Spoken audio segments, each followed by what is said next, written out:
Lagi rame, banyak seller keluar dari marketplace. Mereka memilih jualan dengan cara yang lain seperti lewat website milik sendiri. Apa yang terjadi?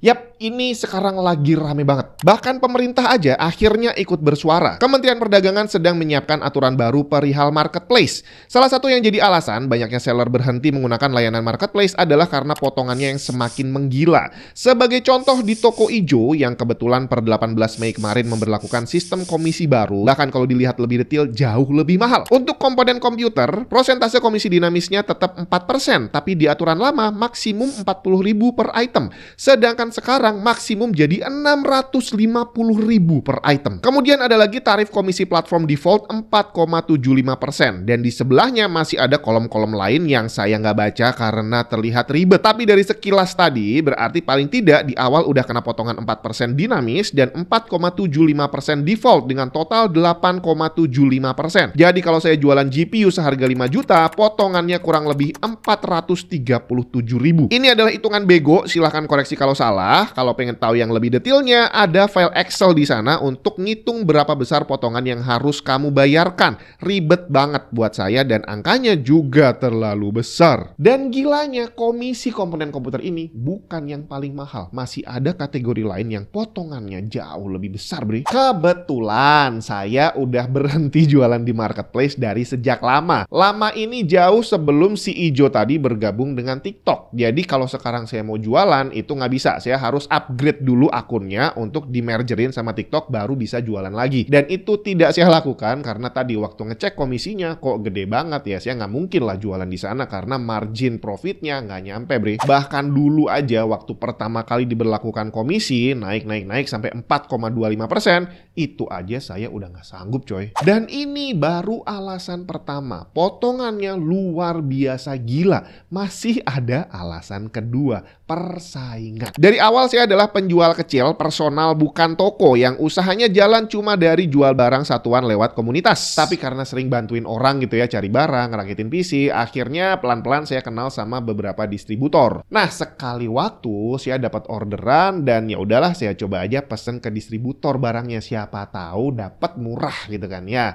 Tapi ternyata begitu dikasih harga, terus saya bandingin dengan harga online, ternyata harga saya ngambil di distributor lebih mahal dibandingin saya beli online di marketplace. Dan setelah saya cek lebih jauh lagi, ternyata salah satu seller yang bisa jualan murah banget itu adalah distributornya sendiri. Jadi saya adalah toko, ambil barang di distributor, tapi distributornya malah jualan sendiri untuk saingan sama saya dan jelas aja dia yang menang. Dan ini bukanlah praktek yang aneh. Hampir semua barang sekarang seperti itu. Bahkan distri ini ada banyak yang jualannya bukan cuma satu toko. Iya, atas nama distributornya ada, tapi ternyata dia juga bikin toko proxy, Bre.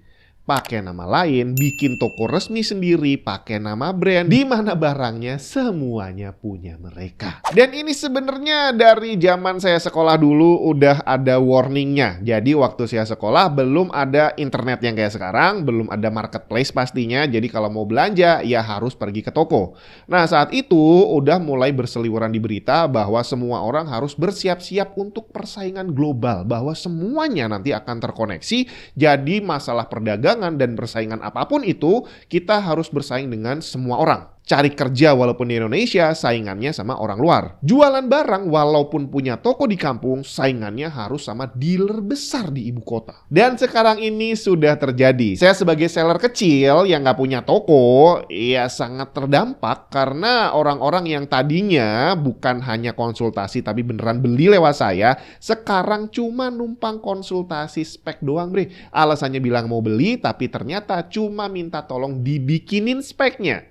Begitu ada harganya, dia langsung bandingin sama harga online. Yang udah pasti saya bakal kalah. Jadi akhirnya dari sejak lama, saya juga udah tidak membuka jasa rakitan PC. Karena ya tadi, ujung-ujungnya cuma jadi konsultasi gratis, Bre. Kemudian alasan ketiga, penipuan yang semakin menggila. Kalau zaman dulu, itu yang sering nipu adalah seller gitu ya. Kita udah transfer uangnya, tapi ternyata barang nggak dikirim. Atau dikirim tapi barangnya rusak. Sampai akhirnya lahirlah rekening bersama untuk menjembatani tadi, dan rekening bersama ini akhirnya berkembang menjadi marketplace. Tapi ternyata sistem marketplace sekarang juga ada banyak sekali celahnya, dan celah ini dimanfaatkan oleh semua orang. Gak seller, gak buyer, banyak yang tipu-tipu. Dan yang bikin kondisinya tambah susah, marketplace sebagai penengah, mereka gak akan bisa mengambil keputusan yang tepat seandainya terjadi kasus penipuan. Karena mereka nggak tahu mana yang benar, mana yang salah. Jadi jatuhnya adalah gacha. Makanya kenapa penipu sekarang pada berani-berani, karena mereka nggak akan rugi apapun, Bre. Kalau dia sebagai pembeli, dia ambil barang terus barangnya ditukar dengan yang lain, akhirnya dia retur, yang dikembaliin adalah barang rusak. Ini dia ya ibaratnya win-win sih ya. Kalau dia menang, akhirnya dia dapat barang dan uangnya kembali. Tapi kalaupun dia kalah, dia nggak rugi apapun, nggak ada sanksi apapun, dan dia bisa mengulang lagi perbuatannya begitu terus sampai dia dapat. Seller juga sama, ngirim barang bodong, ngirim barang yang rusak gitu ya, atau nggak dikirim sama sekali. Iya, kalau pas dia lagi beruntung bisa lolos tuh. Tapi kalau dia nggak beruntung, iya barangnya dikembaliin, diretur, uangnya dikembalikan ke buyernya, tapi dia nggak kena apapun. Baru bisa dapat bintang 1 kalau transaksinya selesai. Kalau percobaan penipuan yang nggak berhasil, nggak ada sanksi apapun di sana, dan dia bisa mengulang lagi perbuatannya. Jadi sekarang nggak seller, nggak buyer, semuanya terekspos pada potensi penipuan yang luar biasa. Untuk seller kecil macam saya yang barangnya cuma satu-satu gitu ya, hal ini jelas adalah resiko yang nggak bisa saya tanggung. GPU cuma punya 1, dijual karena pengen upgrade, ternyata ditipu, Bre. Udah habis, PC-nya nggak bisa nyala, nggak bisa beli baru lagi karena harganya udah mahal, Bre. Sebagai buyer juga sama, beli GPU 5 juta, yang datang ternyata barangnya busuk, retur ternyata ditolak sama adminnya, akhirnya duit hilang, barang busuknya juga ikutan hilang, Bre. Aduh, pokoknya susah banget lah sekarang ini transaksi online. Tapi sebenarnya marketplace yang jadi seperti sekarang ini, di mana potongannya gede banget, itu sudah bisa diprediksi dari sejak awal. Hampir sama seperti Gojek dan ojol lainnya. Di awal mereka beroperasi itu bakar duitnya gila-gilaan. Di marketplace aja, dari sekedar belanja normal gitu ya, dan bayar tagihan semuanya lewat sana, saya dapat cashback banyak banget. Jadi akhirnya setiap beberapa bulan saya bisa bayar listrik, bayar air, bayar internet gratis, Bre, karena cashbacknya gede banget. Dan saat itu penjual nggak kena komisi apapun. Jadi seller maupun buyer semuanya enak. Tapi iya bisa ditebak sih, pelan-pelan mereka membuat kita semua tergantung sama sistemnya, dan begitu udah ketergantungan seperti sekarang, dihajarlah kayak gini. Ojol potongannya gede, marketplace potongannya juga gede, Bre. Cuma bedanya seller-seller ini nggak demo, mereka cari cara gimana biar bisa jualan tanpa harus kena potongan. Dan disinilah menariknya. Zaman sebelum ada marketplace, kalau kita mau beli komponen komputer ya harus ke toko offline gitu ya. Tapi begitu jual beli online rame, toko-toko offline ini mulai pelan-pelan terdesak, dan banyak banget yang akhirnya tutup, nggak bisa bertahan. Di tempat saya tinggal ini aja, toko-toko yang zaman dulu legend itu udah banyak yang bubar jalan. Yang tersisa tinggal segelintir, dan itu pun kayak hidup segan mati tak mau gitu ya. Tapi semenjak pemberlakuan komisi dan potongan ini semakin masif, angkanya semakin besar, banyak penjual yang akhirnya nggak sanggup jualan di marketplace dan pelan-pelan mundur kayak saya contohnya. Dan tren yang menarik, toko-toko yang dulu banyak tutup, sekarang mulai ada banyak yang buka. Toko kecil-kecil, Bre.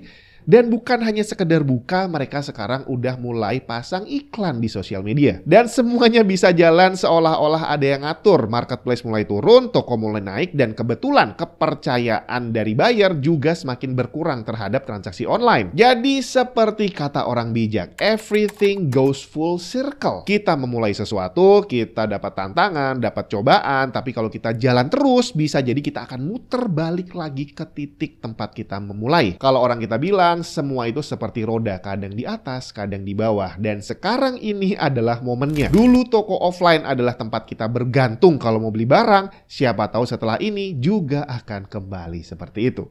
Gimana dengan kamu? Apakah masih nyaman transaksi online lewat marketplace, atau udah mulai cari yang COD aja?